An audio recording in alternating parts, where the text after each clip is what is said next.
Oke, saya serahkan kepada Pak Dharma, Bu Betty, mungkin untuk kita masuk dalam pemuritan breakout room. Nanti akan dibagi per kelompok ya, masuk dalam kelompok.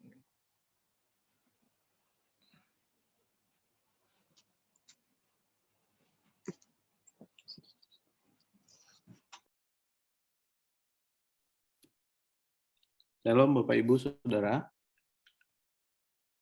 Monggo kita masuk ke breakout room.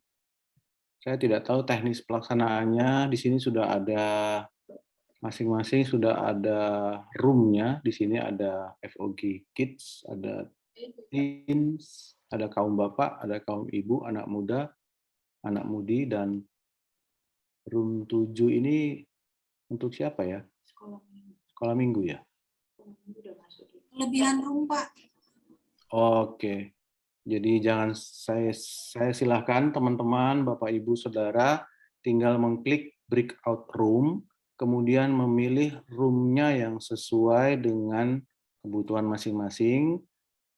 Misalnya ya anak muda, yang cowok masuk anak muda, yang cewek anak mudi, jangan sampai kita salah masuk kamar ya, nanti nggak nyambung ceritanya. Monggo yang bapak-bapak masuk ke kaum bapak, yang ibu masuk ke kaum ibu. Mohon izin bertanya, ini sampai jam berapa rencananya?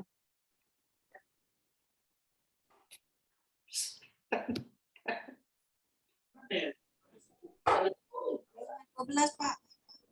Oh, jam 12. Nggih, matur suwun. Nah, saya dengar-dengar dari Pak Gem katanya sampai jam 5 sore katanya nggak apa-apa.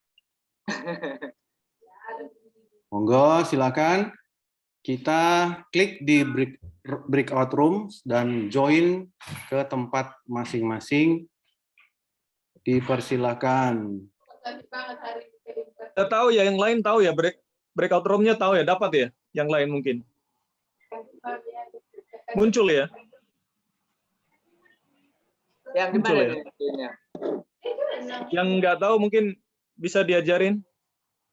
Oh, udah. Mau masuk, Pak? Saya masukkan. Atau dimasukkan aja kali ya. Ben kok ada di kaum ibu dia? Kaum ibu pakai ya. 2 akun. 2 akun. Kaum Bapak. Pak Oh, Bu itu Nelly nih, Bu fotonya Nelly ya? dengan Oh, Pak iya, Pangihutan ini.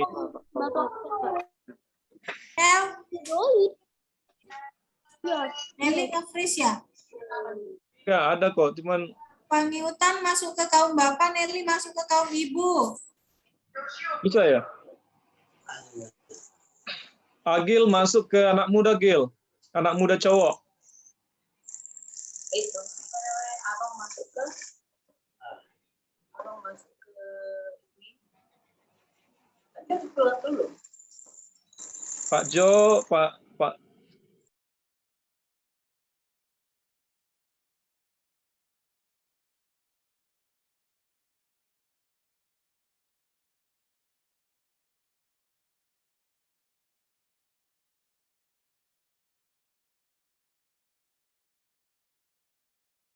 Halo, Shalom. Halo. Ya.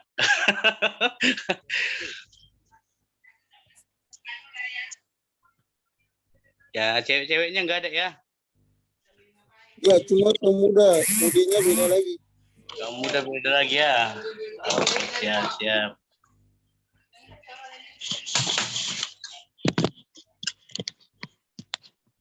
Bagaimana apa yang kita mau sharingkan hari ini?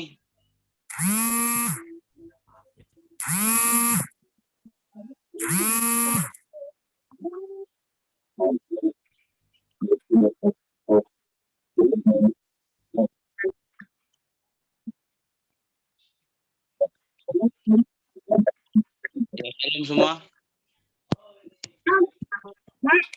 Ya. Ya.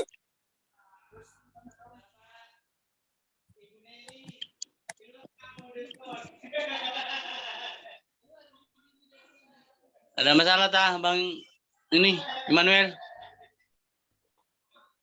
Apanya? Apa? Ya, Bang. Aman ya? Aman. Oke, seperti yang dibilangkan Firman tadi ya, mungkin juga kita tadi sepanjang penyembahan saya memang diingatkan Tuhan tadi untuk kita di masa muda kita memiliki effort yang lebih lagi gitu loh. Seperti tadi Pak Tambo ngomong ya, ketika ibadah seperti itu, apakah ketika ada masalah dulu baru kita katakan Tuhan Yesus baik dalam hidup kita ya? Ya, saya percaya bahwa ketika dalam keadaan apapun kita sebagai anak muda ya, sebagai anak muda mungkin kita percaya bahwa Tuhan Yesus baik dalam kehidupan kita. Ya, mari kita ambil langkah kita untuk kita menjadi seorang muda yang terbangun di dalam firman Tuhan gitu loh. Jadi bukan karena diajar lagi kita, tapi memiliki niat untuk kita menjadikan hidup kita ini untuk menjadi persembahan untuk Tuhan gitu loh, untuk memberikan hidup kita untuk yang terbaik bagi Tuhan. Ya, saya juga sudah ngomong sama Emmanuel kapan hari, kita sudah, Bang Ben juga sudah tahu ya mungkin ya. Mungkin untuk ICC kita minggu depan, kita akan buat nanti Zoom. ICC kita minggu depan ya, kita akan buat Zoom. Nanti mungkin di hari apa, nanti kita bisa tentukan untuk harinya. Tapi yang mungkin yang bisa dapat ya malam ya, kata seperti yang dibilang Bang Ben semalam. Mungkin malam aja Bang, karena nggak ada kuliah. Tapi Immanuel juga kalau malam dia ada kuliah katanya. Ini yang harus kita bahas dulu ya, untuk kita nanti ya. Tapi nantilah kita bahas. Tapi yang penting ya, apa sih yang kita dapatkan di minggu-minggu ini gitu loh. Apa sih yang kita dapatkan di minggu-minggu ini. Saya pribadi ya, saya sangat bersyukur dalam minggu ini ya. Saya kapan hari ada sakit 3 hari gitu loh. Mengalami sakit 3 hari. Itu gusi saya bengkak, belakang gusi saya bengkak. Saya nggak bisa makan. Sedangkan makan roti aja, susu sebenarnya nggak bisa gitu loh. Nelan itu susah. Tapi ya itu yang saya memang tadi bersyukur ya, seperti yang dibilang Pak Tambo ya. Memang ya banyak hal yang tidak kita, yang Tuhan berikan dalam hidup kita, seperti kasih-Nya yang luar biasa mengalir dalam hidup kita sepanjang hari gitu loh. Tapi ya kita percaya apapun aspek yang Tuhan berikan dalam hidup kita, ya mari kita pergunakan ya. Saya percaya hidup kita ini adalah suatu kesempatan gitu loh. Suatu kesempatan di mana kita harus melayani Tuhan, di mana kita harus mengambil keputusan. Ya, di masa muda kita ini, di masa muda seperti apa gitu. Mungkin orang tua kita juga, ya saya kalau lihat ya kayak Pak Tambo, kayak Pak Dharma, sangat mendukung sekali kita menjadi orang-orang muda yang mencintai Tuhan seperti mereka gitu loh. Mengambil keputusan bagaimana hidup kita untuk kita jadikan untuk melayani Tuhan gitu loh. Saya ketika berbincang-bincang juga sama Pak Dharma, di masa muda mereka apa sih yang mereka dapatkan, apa sih yang mereka lakukan gitu loh. Mereka sampai rela, mungkin Pak Dharma ya pernah bersaksi sampai rela kuliah mereka terbebani gitu loh.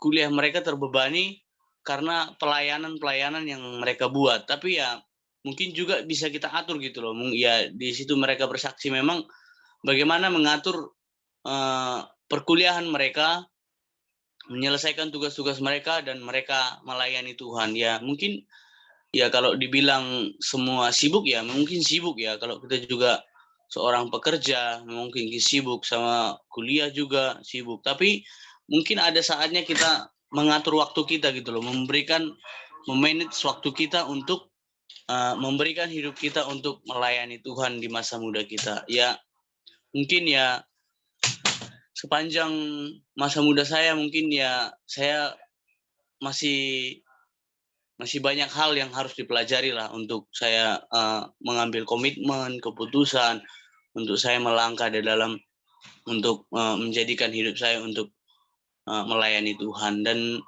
ya hal yang saya lihat tadi ya, yang ketika kita pujian.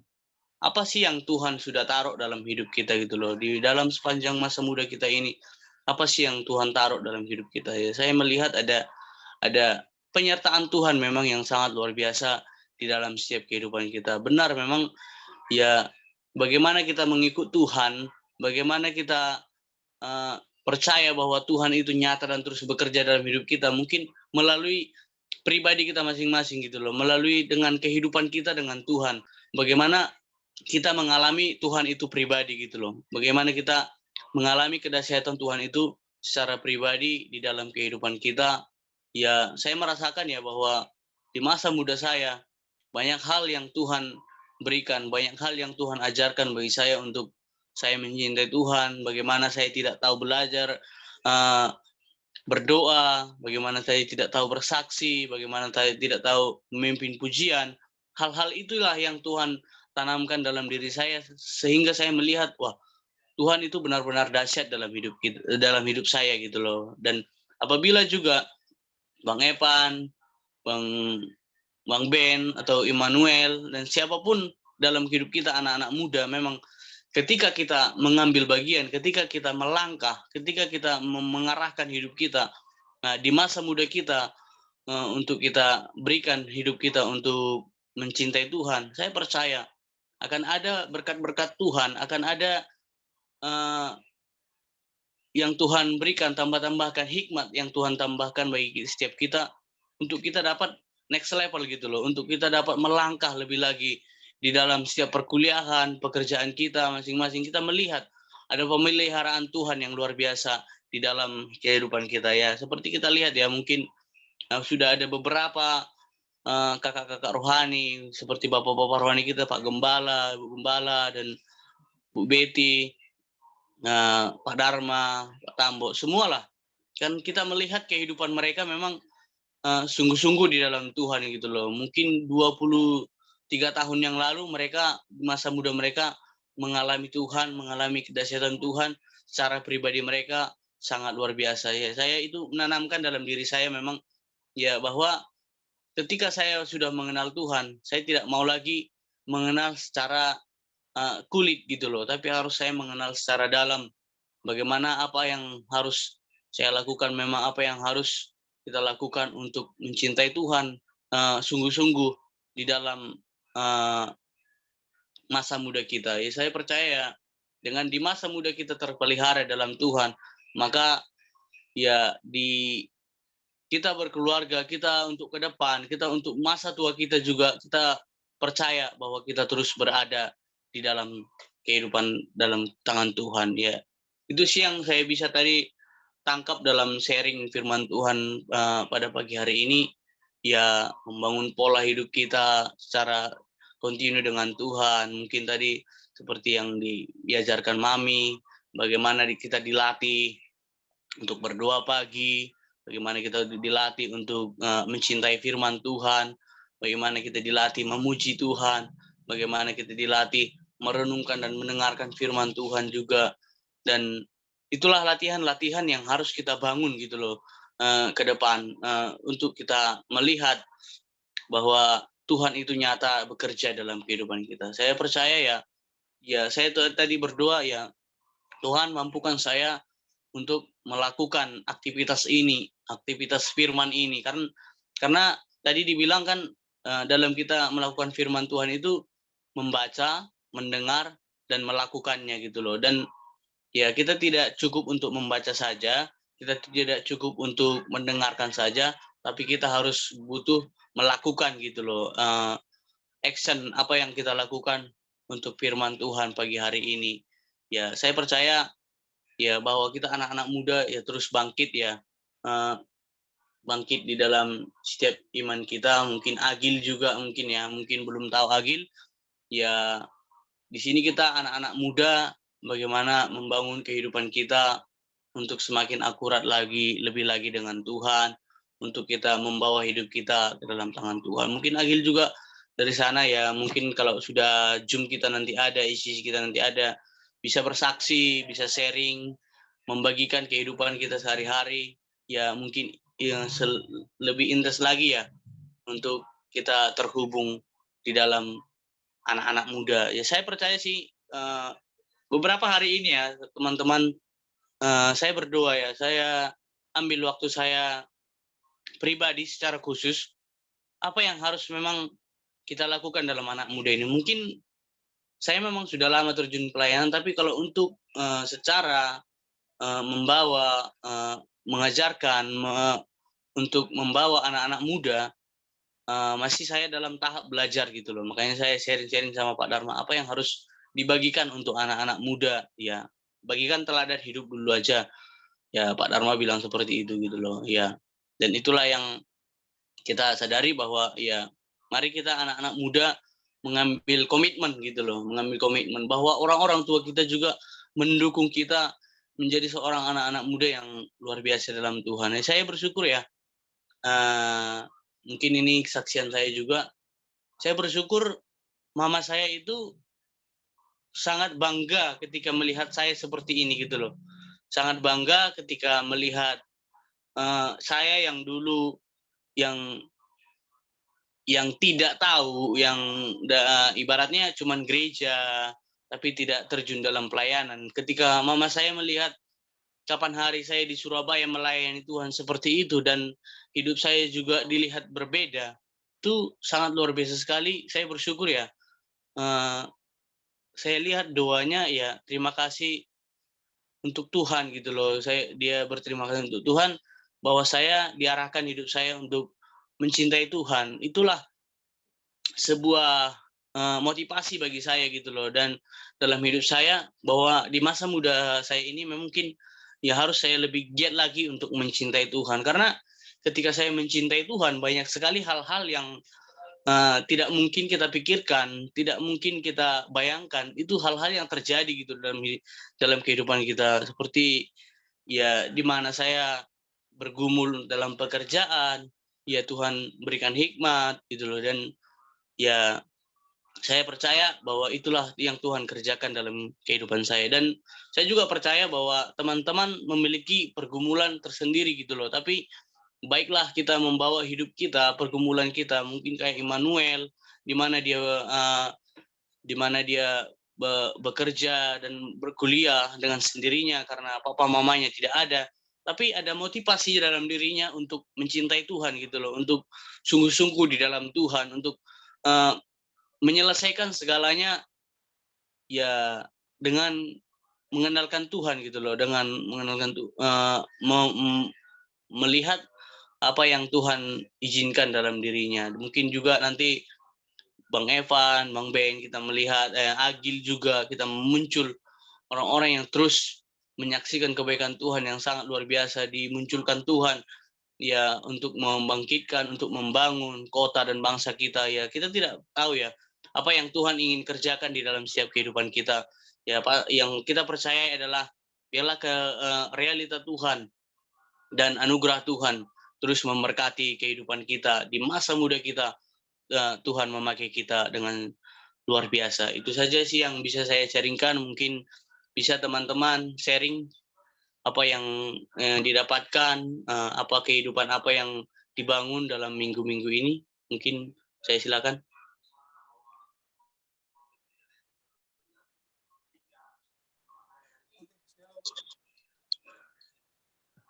Kok agak kecil suaranya Nel ya?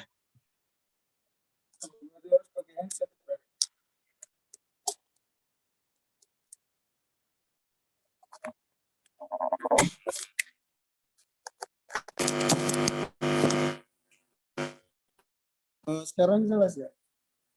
Jelas.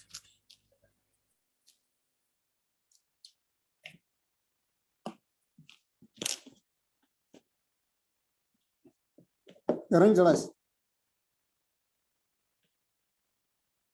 Ya, jadi nggak kedengaran suara kalian.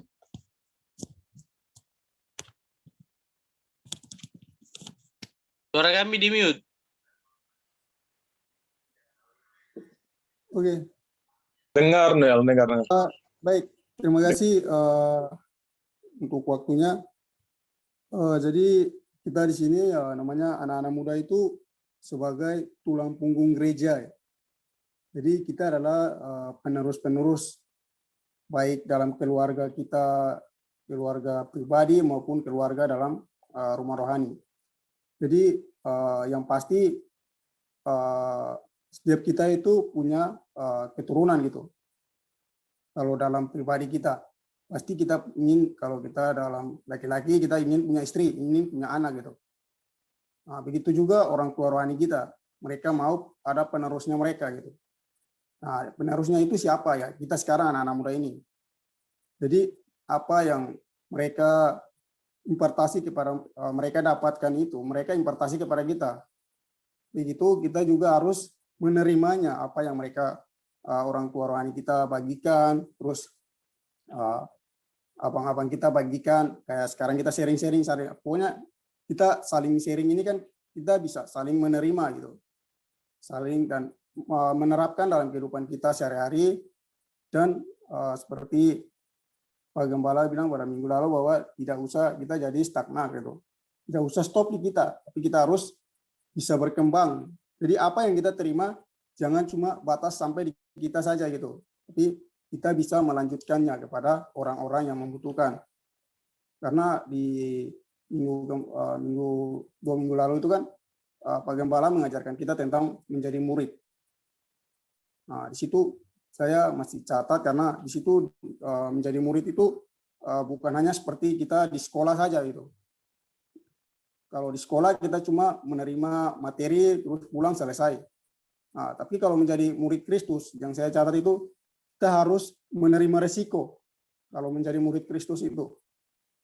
Jadi risikonya itu di mana ya? Tadi seperti tadi Bang Lasso udah bilang kita nih mahasiswa. Jadi ya risikonya dalam pelayanan atau menjadi murid itu ya kita harus bisa mengorbankan waktu, mengorbankan tenaga, dan banyak lagi dalam kita menjadi murid Kristus itu. Tapi ya itu mau menjadi murid Kristus itu ya itu harus kita terima tantangannya gitu. Dan apapun yang kita lakukan kalau semuanya untuk Kristus tidak akan kembali dengan sia-sia itu. Tuhan melihat semua yang kita lakukan dan Dia akan membalasnya semua. Intinya hanya tujuannya bagi Kristus itu. Jangan tujuannya untuk kepentingan kita gitu atau lain-lain gitu. Ya, jadi kita harus menjadi murid, kita harus menjadi teladan bagi orang-orang di sekitar kita. Dan bagaimana kita mau menjadi murid itu, kita mau dididik oleh orang-orang. Karena yang waktu lalu Pak Gembala share itu melalui apa? Melalui yang pertama itu Alkitab. Kita harus belajar melalui Alkitab. Yang kedua Roh Kudus. Yang ketiga orang-orang. Orang-orang itu siapa ya? Kita-kita ini.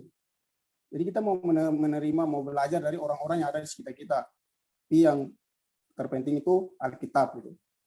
Karena melalui Alkitab kita bisa tahu mana yang baik, mana yang enggak baik. Karena hati-hati kalau kita belajar dari orang-orang juga belum tentu motivasi mereka itu arahkannya ke Tuhan gitu. Motivasi mereka beda lagi gitu. Jadi kalau kita nggak tahu tentang kebenaran berarti celaka lah kita gitu. Nah, jadi kita harus belajar yang pertama Alkitab, Roh Kudus. Bagaimana dengan Roh Kudusnya ya? Berdoa, bangun jam doa kita dengan Tuhan, ujian penyembahan kita ya. Di situ kita bisa merasakan kehadiran Roh Kudus itu. Ya, baru yang ketiga kita saling sharing, saling berbagi pengalaman kita, belajar bagaimana cara mencintai Tuhan, bagaimana kehidupan kita dengan Tuhan gitu. Jadi itu tuh kita harus terapkan. Tapi kadang-kadang ini ada orang-orang yang tidak mau mendengarkan atau menganggap egonya sangat tinggi gitulah. Jadi tidak mau mendengar, kamu siapa? Bang Lasro ini siapa? Ya orang tukang bengkel, ngapain dia mau nasihati, dia mau bagi-bagi. Keegoisan kita itu harus kita hilangkan gitu. Jadi kerendahan diri itu yang harus kita terapkan. Jadi kita tidak pikir bahwa saya ini guru, saya ini pendeta, saya ini S2. Tidak, itu tidak ada dalam diri kita. Kalau di dalam Kristus itu tidak ada lagi gitu. Yang ada itu kerendahan hati. Mau menyamakan diri dengan siapapun saja dia berteman gitu. Seperti yang jadi teladan buat saya itu saya lihat dari orang tua rohani saya. Ya untuk Pak Tambok saya baru kenal, tapi kalau Pak Dharma, Pak Yusuf, Mami Betty, Mami Helen itu sama orang tua JKI itu di dalam sesuatu kegiatan mereka, misalnya kami lagi ikut acara, mereka selalu bersama-sama dengan kami, walaupun di situ ada banyak-banyak orang, ada banyak-banyak teman-temannya mereka yang mereka baru jumpa, tapi saat mereka jumpa sama teman mereka, mereka selalu mengajak kami juga gitu.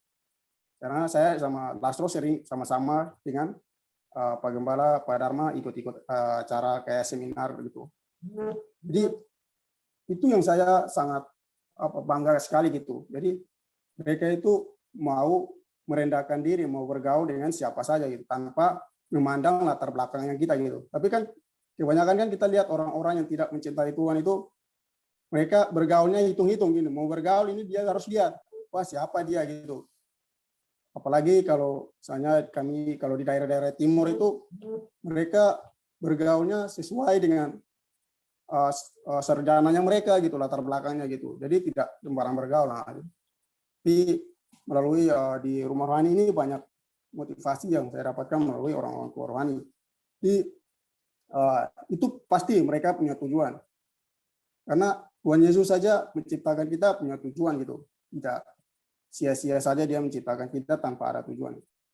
Itu juga orang tua rohani kita, mereka mau supaya apa yang mereka impartasikan kepada kita bisa lakukan, kita bisa ikuti pola hidupnya mereka gitu. Karena menjadi murid itu harus sama seperti Kristus, yang mau dididik untuk menjadi seperti Kristus itu. Jadi hidupnya, karakternya, pola hidupnya itu mau seperti Kristus. Jadi kita bagaimana kita mau menjadi murid Yesus, kita harus baca Alkitab melalui Roh Kudus, mau menerima dari orang-orang yang ada di sekitar kita, dan kita juga harus membagikan sesuai dengan apa yang firman Tuhan ajarkan, apa yang Tuhan ajarkan melalui firman-Nya. Jadi menjadi murid itu tidak harus bilang yang harus pendeta, yang harus guru agama, itu tidak ada. Nggak ada dalam Alkitab disuruh seperti itu. Jadi itu semuanya yang kita yang mau percaya kepada Kristus, bagi kita anak-anaknya yang merasa diri bahwa dia adalah ciptaan Tuhan, berarti itu adalah semuanya murid Kristus gitu. Jadi tidak ada pilih-pilihan gitu. Dan Tuhan cipta kita itu sudah ada tujuan, seperti dalam Efesus 2 ayat 10 itu. Itu firman Tuhan itu waktu saya dapat waktu kami retreat dan dibagi oleh Pak Dharma, itu saya ingat sampai sekarang. Itu dia bercatat bahwa kita ini adalah buatan Allah, diciptakan dalam Kristus Yesus untuk melakukan perbuatan baik yang sudah dilakukan oleh Allah. Nah, itu firman Tuhan kalau sangat bagus, sehingga sudah berapa tahun saya masih ingat, walaupun nggak jelas isinya, tapi ketikanya saya bisa hafal itu. Jadi itu firman-firman Tuhan yang kita harus ingat, sehingga kenapa sangat bagus kita menghafal firman Tuhan, kita mengingatkan firman Tuhan, karena sering Pak Gembala bilang bahwa apa yang kita masukkan ke dalam pikiran kita itu yang akan kita keluarkan. Jadi kalau kita masukkan firman Tuhan, masalah apapun yang datang, tantangan baik perkuliahan kita atau tugas-tugas kita terkendala atau pekerjaan kita tertunda, kita hadapinya dengan firman Tuhan. Jadi kita tidak langsung down atau menyerah gitu. Tapi kita lawannya dengan firman Tuhan. Karena apa? Ya, pikiran kita, hati kita sudah dimasukin oleh firman Tuhan itu. Tapi kalau kita tidak masukin firman Tuhan, nah, sedikit-sedikit menyerah. Apalagi kalau kayak anak-anak muda sekarang kan, kalau misalnya masalah, apa yang mereka cari? Ya, alkohol kan, kasih tenang pikiran, ya mabuk-mabukan gitu. Kalau di zaman-zaman milenial sekarang itu seperti itu. Atau kayak ke diskotik gitu, senangkan pikiran kan, sana kan rame-rame, disko-disko. Jadi itu kalau anak-anak yang tidak mengenal Kristus, itu tempat untuk menyenangkan pikiran mereka, hati mereka. Tapi kalau kita anak-anak Tuhan, bukan itu solusinya gitu. Bukan itu tempat kita gitu. Jadi bagusnya itu ya kita baca firman Tuhan dan masukkan ke dalam pikiran kita, sehingga sesuatu yang terjadi kita lawan gitu. Karena kita punya masalah, ada sesuatu masalah yang terjadi dalam hidup kita, ya kita lawan dengan Yakobus 1 ayat 2 gitu. Itu dia bunyi bahwa anggaplah sebagai suatu ketekunan apabila engkau jatuh dalam berbagai-bagai pencobaan, karena melalui cobaan itu bisa melatih ketekunan kita kepada Kristus gitu. Jadi anggap saja itu ujian gitu ya. Kalau dalam Yakobus berkata ya, kesimpulannya seperti itu, ujian untuk kita tetap cinta Kristus atau tidak gitu. Itu secara garis besarnya itu. Jadi gitu, kalau kita banyak belajar firman Tuhan, banyak mendengarkan sharing dengan orang tua rohani kita, teman-teman kita, pokoknya sharing yang kebenaran firman.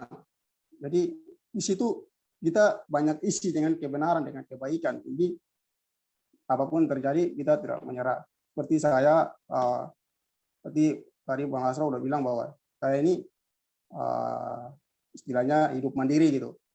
Jadi kuliah sendiri, makan sendiri, walaupun ada keluarga, tetapi saya tidak membebani mereka gitu. Jadi saya dalam kuliah juga banyak masalah gitu.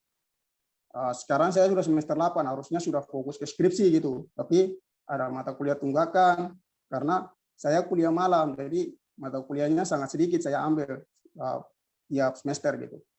Beda dengan teman-teman saya yang waktu kuliah pagi di Betani.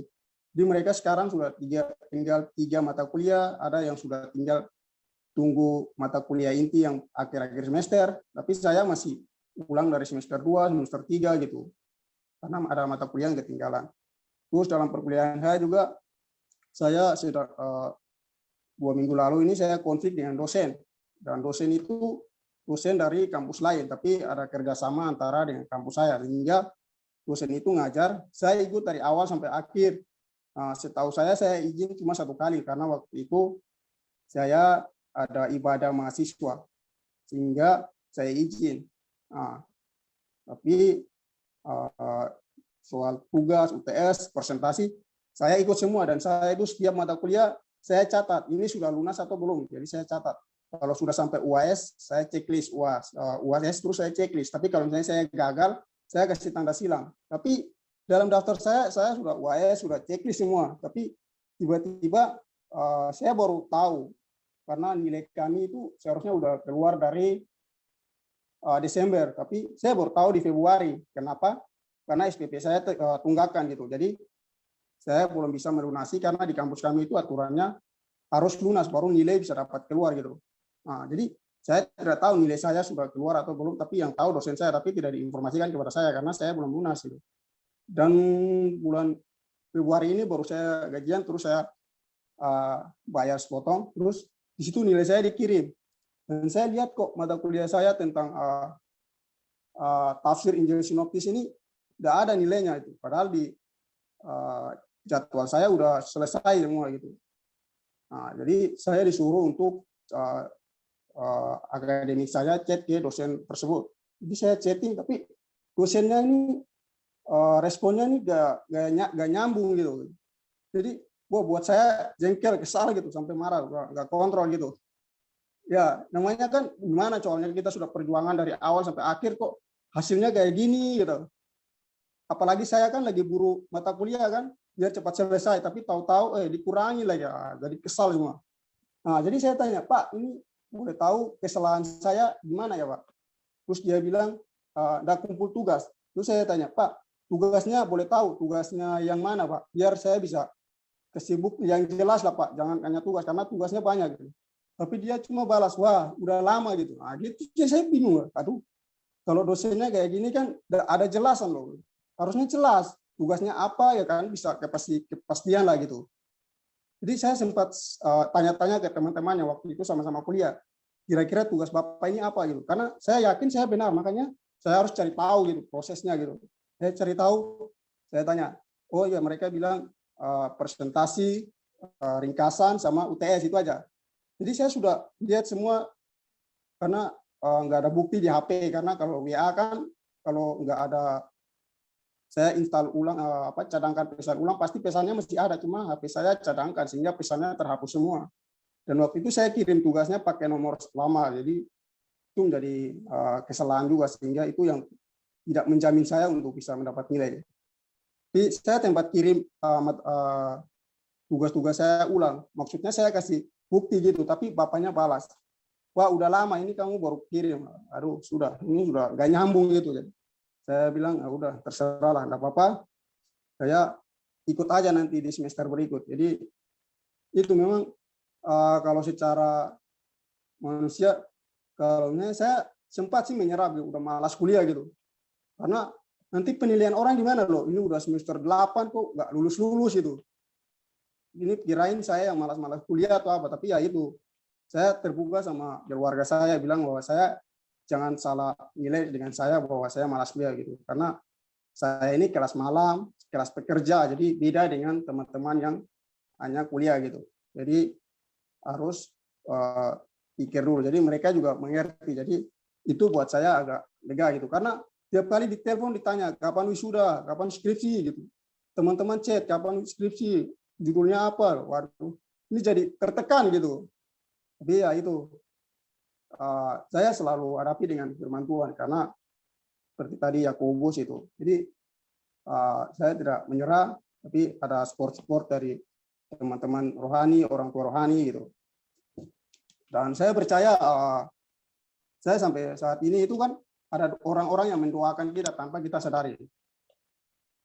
Jadi tetap percaya kepada Kristus. Jadi dan saya juga percaya bahwa Tuhan itu pastilah memberikan hari depan yang penuh harapan kepada kita anak-anaknya. Intinya kita mau percaya kepada Dia, mengutamakan Dia dalam kehidupan kita, dalam setiap aktivitasnya, perkuliahan kita, pekerjaan kita, pelayanan kita utamakan Tuhan. Pasti ya kan. Karena Dia juga berkata bahwa carilah maka kamu akan mendapatkan, ketuklah maka itu akan dibukakan bagimu. Jadi kita tidak bisa, bukan berarti kita hanya berdoa tapi kita tidak punya tindakan gitu. Gak bisa hanya berdoa tapi tidak ada tindakan. Begitu juga sebaliknya, tidak ada tindakan, hanya tindakan tapi nggak ada doa. Jadi semuanya harus searah gitu. Jadi berdoa terus bekerja gitu, berdoa mencari gitu, sama-sama gitu. Jadi kita sebagai anak muda itu gampang sekali gitu diombang-ambing. Terus kita masih, perjalanan kita masih panjang, jadi kita harus lebih lagi militan dengan Kristus, banyak bergaul dengan orang-orang yang di dalam Kristus, sehingga pergaulan kita juga tidak salah gitu. Jadi perlulah antisipasi, jaga diri dalam pergaulan kita. Boleh bergaul dengan siapa saja, tapi jangan sampai kita jadi sama dengan mereka gitu. Karena Pak Gembala sering bilang kepada saya bahwa kita boleh bergaul dengan siapa saja, tapi menjadi teladan di sana, menjadi berkat di sana, bukan menjadi sama serupa dengan mereka gitu. Jadi karena kita tahu kan Yesus saja bergaul dengan siapa saja, tapi tujuannya untuk menjadi terang di sana gitu. Jadi kita anak-anak muda juga harus menjadi teladan buat teman-teman kita, baik di kampus, pekerjaan kita, di lingkungan masyarakat kita jadi terang bagi teman-teman kita. Itu dari saya. Terima kasih. Saya kembalikan. Terima kasih Manuel. Mungkin ada dari Bang Ben atau Bang Epan menyaksikan pengalaman hidup. Apa yang dihadapi seminggu ini, apa yang didoakan. Mungkin ada? Nggak ada sih, cuma ya udah mulai rajin olahraga aja. Selain itu ya udah. Bang Ben ada? Ada sih.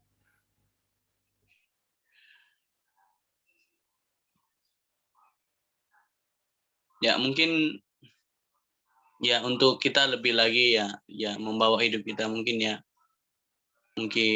Bang Epan, Bang Ben, ya kita bisa sama-sama belajar bagaimana untuk mengarahkan hidup kita, bagaimana untuk memulai hidup kita, untuk kita melihat teladan-teladan hidup kita seperti yang dibilangkan Bang Ima juga tadi ya. Makanya ketika Immanuel juga kalau dia lagi kuliah seperti itu, saya melihat dia lagi sibuk. Makanya saya bilang ya ayo bangun hidupnya, ya selesaikan dulu tugas-tugasnya, ya baru kita untuk melayani. Ya mungkin semua kita sibuk ya, tapi kalau kita agendakan, kita komitmen, ya mungkin itu bisa kita prefer ya, pasti bisa terjadi gitu loh ya.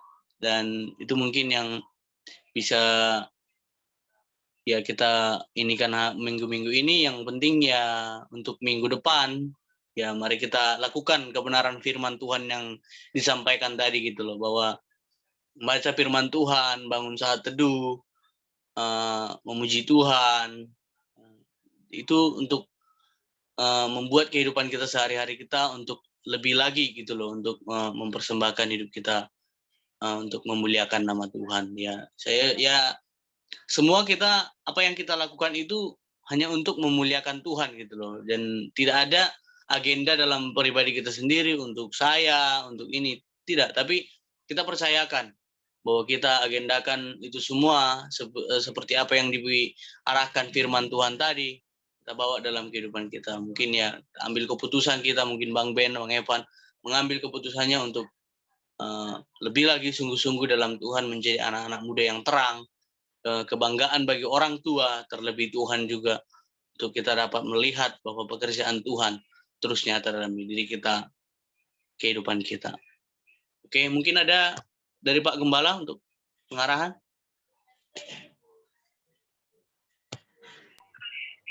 Oke, thank you. Saya senang di anak muda. Ya, kenapa saya masuk breakout room anak muda? Saya senang karena gini. Anak muda itu firman Tuhan berkata seperti anak panah di tangan pahlawan. Jadi sesungguhnya anak-anak muda itu seseorang yang sebenarnya luar biasa banget di hadapan Tuhan. Gitu. Satu, kenapa demikian? Satu, kalian itu masih punya waktu yang sangat banyak. Waktu luang dibandingkan dengan orang tua. Ya, dibandingkan dengan kami yang harus mengurusi anak, mengurusi pekerjaan, ya, memikirkan banyak hal yang harus dipikirkan. Karena anak-anak muda banyak kan fokusnya hanya kalau dia bekerja, hanya bekerja. Kemudian yang kuliah, hanya masih kuliah. Jadi dia punya waktu luang yang sebenarnya jauh lebih banyak dari orang tua. Kadang orang tua udah capek bekerja seharian, pulang ke rumah, ngerjakan pekerjaannya lagi. Jadi waktunya itu sangat-sangat banyak. Jadi sangat-sangat padat. Ya, kan bisa pulang sampai malam mungkin ya. Bekerja lagi, mengurusin keluarga lagi, ngurusin banyak urusan kantor, urusan rumah tangga, banyak diurusin. Sedangkan anak muda itu punya waktu luang yang menurut saya jauh lebih banyak daripada orang tua. Ya, karena saya juga pernah anak muda, saya juga pernah kuliah, jadi saya tahu, ya, saya mengerti. Sebanyak manapun tugas anak muda, tetap dia jauh lebih banyak waktu luangnya dibandingkan dengan orang tua. Karena orang tua, apalagi ya, masih kuliah lagi, kayak Pak Dharma, Bu Betty udah bekerja, kuliah lagi, praktek lagi, wah itu full banget. Tapi dalam hal itu pun mereka masih tetap on fire dengan Tuhan. Itu sesuatu yang luar biasa.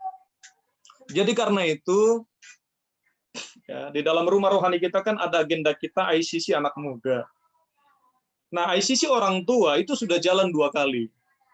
Ya, semenjak kita rapat tahunan, ya, di awal tahun Januari itu anak-anak orang tua ini sudah jalan ya. ICC 1 itu orang tua, ICC 2 orang tua, ICC 3 anak muda. Nah, kemudian ada teens dan FOG Kids. Nah, yang belum jalan ini saya melihat ini anak mudanya gitu loh. Ini saya jujur saya tanda tanya, ini ada apa dengan anak muda? Yang dimana anak muda ini punya waktu jauh, seperti tadi saya bilang, punya waktu jauh lebih banyak kosong sebenarnya kalau diatur dengan baik, dimanage dengan baik, pasti bisa mengadakan itu. Apalagi dalam kondisi masih jom ya, sekolah, kampus masih jom. Jadi intinya waktunya banyak sebenarnya yang bisa di-prepare ya, diatur dengan baik. Karena kita tahu dengan ICC ini, dengan impact of cell, ibadah sel anak-anak muda, ini akan sangat berguna sekali untuk apa ya, memfungsikan karunia-karunia, talenta-talenta itu bisa difungsikan. Ya. Kemudian ada waktu untuk saling share, saling berbagi, bagaimana menghadapi sebuah masalah, bagaimana kita bisa lebih maksimal, bagaimana kita bisa menjangkau jiwa-jiwa, bagaimana kita membangun hidup kita ya ke dalam dan keluar gitu ya. Membangun hidup kita dan juga menjangkau orang lain, memuridkan orang lain. Karena seperti kata Emmanuel tadi ya, kalian inilah generasi penerus kami. Kami akan ada masanya, kami juga akan meninggalkan dunia ini gitu. Dan kalianlah generasi berikutnya. Jadi kalau kalian nggak all out dari sekarang, mempersiapkan diri dari sekarang, wah nanti generasi di bawah kalian nanti bagaimana? Kalau kalian sudah menikah punya anak, kira-kira anaknya diajarin seperti apa? Mau jadi anak seperti apa nanti generasi kalian berikutnya? Apakah kalian masih menularkan anak-anak rohani yang mencintai Tuhan sungguh-sungguh? Karena gini, kita hanya bisa membagikan apa yang ada di dalam diri kita. Kalau kita nggak mulai dari diri kita mencintai Tuhan mati-matian gila-gilaan, kita nggak bisa punya anak rohani yang demikian gitu. Anak-anak kita nanti akan macet gitu. Dan saya rindu bahwa Injil itu tidak macet di dalam diri anak-anak muda ini gitu. Tapi kalian harus all out untuk Tuhan supaya nanti kalian melahirkan generasi yang seperti kalian juga gitu. Jadi seperti kalian, bagaimana model anak kalian nanti generasi berikutnya adalah seperti bagaimana model kalian sekarang. Jadi kalau mau melahirkan anak muda yang gila-gilaan, sungguh-sungguh totality dengan Tuhan, mulai dari kalian dari sekarang harus all out dengan Tuhan. Kami kan begitu ya, kami mungkin orang-orang tua ya. Saya generasinya Pak Dharma, ya kami satu komunitas dulu dengan Pak Tambok. Kita dari anak-anak muda itu sudah all out dengan Tuhan. Makanya kami melatih anak-anak generasi di bawah kami untuk all out dengan Tuhan, untuk habis-habisan untuk Tuhan. Nah, saya rindu bahwa kalian ini juga bisa melahirkan anak-anak nanti yang demikian, anak-anak rohani nanti di bawah, atau ya anak-anak rohaninya nanti kalian jadi mentor, karena ada waktunya Evan, Ben ini akan jadi mentor, Lasro, Noel, Agil akan jadi mentor, ya. Nah, bagaimana kalian mementoring adalah sebagaimana kehidupan yang kalian punya. Ya, kalau kalian sungguh-sungguh banget dengan Tuhan, kalian akan melahirkan anak-anak rohani yang sungguh-sungguh dengan Tuhan, pasti itu. Tapi kalau kita nggak sungguh-sungguh dengan Tuhan, kita pun akan melahirkan anak rohani yang tidak sungguh-sungguh dengan Tuhan. Nah, saya merindukan bahwa Injil itu tidak putus di dalam kehidupan kalian gitu loh. Tapi kalian bisa menularkan ke generasi berikutnya. Gitu. Generasi yang di bawah kalian itu loh. Kalian akan bisa melahirkan orang-orang yang gila-gilaan kayak gitu lagi ke bawah. Kenapa gini?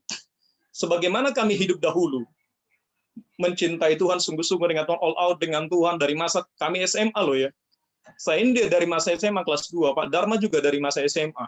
Pak Tambok, wah nggak tahu, Pak Tambok sepertinya mulai dari Jakarta dulu. Dari masa, karena dia udah ibadah di karismatik dari awal gitu. Kalau saya masih SMA kelas 2 waktu itu. Tahun-tahun 90-an lah, 90-an. Mungkin kalian belum lahir lah ya. 90-an, 91 gitu. Jadi kami udah mulai di sana all out sungguh-sungguh banget dengan Tuhan. Saya rindu gini. Firman Tuhan berkata, mungkin Lastur sering kutip ya. Didiklah orang muda pada masa mudanya. Maka pada masa tuanya dia tidak akan melupakan ajaran itu. Nah, kami ini dididik pada masa muda kami. Sehingga kami tidak melupakan ajaran yang dulu pernah kami terima pada masa muda kami. Nah, sekarang ini tugas kami mendidik kalian untuk all out di dalam Tuhan, supaya nanti kalian juga bisa mendidik anak muda yang bawah kalian, generasi berikutnya, anak-anak kalian nantinya all out sungguh-sungguh dengan Tuhan. Jadi kita rindu itu terus berlanjut gitu ya. Injil itu nggak putus sama kalian saja, tapi terus kalian turunkan ke generasi berikutnya nanti terus. Nanti juga kalian punya anak cucu kalian juga terus lagi itu diajarin gitu. Karena demikian model pengajaran pemuritan di Ibrani itu kayak gitu, anak-anak orang tuanya mendidik anak-anaknya, menyampaikan firman, mengajari mencintai Tuhan. Nah, anaknya juga terus-menerus itu diajar sampai saat ini, bahkan sampai berikutnya. Jadi itu sih. Jadi saya kerinduan saya, anak muda, kalian harus lebih daripada kami gitu. Baik dalam hal mencintai Tuhan, berkorban buat Tuhan, berkorban waktu dan semua yang lain. Terus bagaimana kuliah kami? Atur waktu sedemikian rupa. Seperti tadi saya bilang bahwa kalian masih jauh punya waktu luang, jauh lebih banyak daripada kami. Karena kalau contohnya kayak kami, anak-anak orang tua ya, pulang ke rumah itu ngurusin anak untuk sekolah, untuk ujian besok itu bisa tidur jam 11 malam. Anak-anak untuk ujian besoknya lagi, apalagi jom, aduh nggak karu-karuan deh, waktunya habis. Nah, kalian ini masih banyak banget. Selesai kuliah itu kerja, udah gitu. Jadi karena itu, satu, ayo cepat mulai ICC. Ya, mulai ICC, nggak ada penundaan. Nah, kalian ini kan berfungsi semua ini. Evan tanggung jawabnya besar loh, Van. Mengurusin multimedia. Bagaimana seperti apa multimedia kita? Gereja digital. Ayo diatur, Van. Ya. Ben punya tugas baik musik di PAW banyak banget. Jadi semua kita terlibat nih. Agil juga Lastro di anak-anak muda ngurusin itu. Terus masih banyak yang lain. Terus Noel, bagaimana FOG Kids? Sejauh mana banyak hal yang diurusin yang lain. Jadi saya rindu kita semua berfungsi gitu loh. Apalagi khususnya kalian anak-anak muda. Kalian harus jauh lebih berfungsi daripada kami gitu. Kami mau menduplikasikan hidup kami, ya Pak Tambok, kami ini kan akan generasi udah termasuk nanti ke depan udah jadi senior. Kita usia udah, Pak Tambo udah mau 50 tahun, udah 50, saya udah 40-an. Pak Dharma 40 udah mau 50 juga gitu. Nah, kita akan masa kita ini udah nggak panjang. Nah, kalian ini masanya masih sangat jauh gitu. Ayo, waktu kalian yang masih belum bekerja, belum berkeluarga, ayo all out buat Tuhan. Kalau sebab udah mulai berkeluarga, urusannya pikirannya udah banyak. Mikirin keluarga, mikirin anak, mikirin pekerjaan, semua banyak banget. Jadi selagi masih muda, waktu masih long, ayo all out buat Tuhan. Ada sukacita? Nah, kenapa saya senang masuk di anak muda ya? Saya mau Saya mau menduplikasikan hidup saya buat kalian gitu loh. Sama kayak Pak Teman, senang banget gitu. Saya senang banget melihat anak muda yang all out dengan Tuhan. Karena kami juga dulu all out dengan Tuhan. Saya dulu all out banget dengan Tuhan. Hampir setiap hari ke gereja. Sampai dikatain kami itu orang-orang yang bibelon lah, nggak karu-karuan lah gitu. All out dengan Tuhan. Pelayanan pemuda, pelayanan sekolah, membentuk persekutuan di mana-mana. Itu dulu kerjaan kami gitu. Jadi habis-habisan memang buat Tuhan. Jalan kaki sekian jauh, berkilo-kilometer pulang pergi, tidak punya uang, jalan kaki. Rutin di dalam pemuritan. Rutin di dalam setiap ibadah. Hampir jarang bolong, mau hujan mau apa terus diterobos. Nah itu karena kita memang mencintai Tuhan luar gila-gilaan gitu. Saya juga rindu kalian ini anak-anak muda, ayo cintai Tuhan dengan gila-gilaan, mati-matian habis-habisan. Cintai Tuhan, kasihi Tuhan, lakukan yang terbaik buat Tuhan. Karena saya percaya Tuhan pasti menjamin masa depan kalian gitu. Masa depan perkuliahan, masa depan berikutnya, saya percaya Tuhan pasti berikan yang terbaik. Mungkin itu. Jadi ingat mulai ICC. Siap, Pak, siap. Oke. Mungkin untuk ICC nanti kita akan bicarakan di grup ya, mungkin karena ada beberapa teman nggak ikut di sini, kita bicarakan nanti, kita putuskan nanti, saya WA nanti, saya buat nanti pengumuman di grup, mari kita respon bersama-sama, oke? Ya, mari kita tutup ibadah pertemuan kita pada siang hari ini. Mari kita berdoa. Bapa, terima kasih, kami bersyukur di hadapan-Mu Tuhan, sebab kasih karunia-Mu selalu nyata dalam kehidupan kami, memberkati setiap kami Tuhan. Kami juga percaya, biarlah hidup kami serahkan di hadapan-Mu. Masa muda kami, masa muda yang mencintai Tuhan, masa muda yang gila-gilaan akan Tuhan, terus terjadi dalam kehidupan kami Tuhan. Hingga kami Tuhan menjadi kebanggaan bagi Tuhan, menjadi kebanggaan bagi orang tua kami dan keluarga dan semua orang-orang yang bisa melihat kehidupan kami terus melayani Tuhan. Terima kasih Bapak yang baik. Mampukan kami sepanjang minggu hari ini Tuhan, untuk melakukan segala aktivitas kami, baik yang di perkuliahan kami, di pekerjaan kami Tuhan. Ada mujizat-mujizat yang Tuhan lebih luar biasa lagi terus kirimkan dalam kehidupan kami, agar kami Tuhan dapat melaksanakan segala pekerjaan kami dengan menghasilkan kebaikan, dengan menghasilkan sebuah yang baik Tuhan terus terjadi dalam kehidupan kami, dalam perkuliahan kami dan pekerjaan kami Tuhan. Terima kasih Bapak yang baik. Roh Kudus mampukan kami, mampukan Bang Evan Tuhan, mampukan Bang Ben, mampukan Emmanuel, mampukan Agil Tuhan, Pak Gembala juga dan hamba-Mu Tuhan. Kami bersama-sama Tuhan, satu hati Tuhan, terus berjuang Tuhan untuk kami melihat ada pekerjaan Tuhan yang dahsyat bagi anak-anak muda Tuhan, terkhusus kami semua Tuhan. Dan kami juga percaya Tuhan anak-anak muda yang lain, kami bisa Tuhan membawa mereka untuk lebih lagi mencintai Tuhan. Terima kasih Bapak yang baik. Terima kasih Tuhan Yesus. Kami serahkan sepanjang hidup kami, sepanjang kehidupan kami dalam minggu ini Tuhan, untuk melakukan kebenaran firman Tuhan. Kami membaca firman Tuhan, kami merenungkan firman Tuhan, dan kami melakukannya Tuhan. Terima kasih Bapak. Terjadilah kehidupan yang luar biasa lagi Tuhan di dalam kehidupan setiap kami. Terima kasih, kami bersyukur di dalam nama Tuhan Yesus Kristus. Haleluya. Amin. Terima kasih. Oke, kembali ke ini ke apa namanya? Keluar, Pak. Breakout, live breakout keluar biar langsung masuk ke grup utama.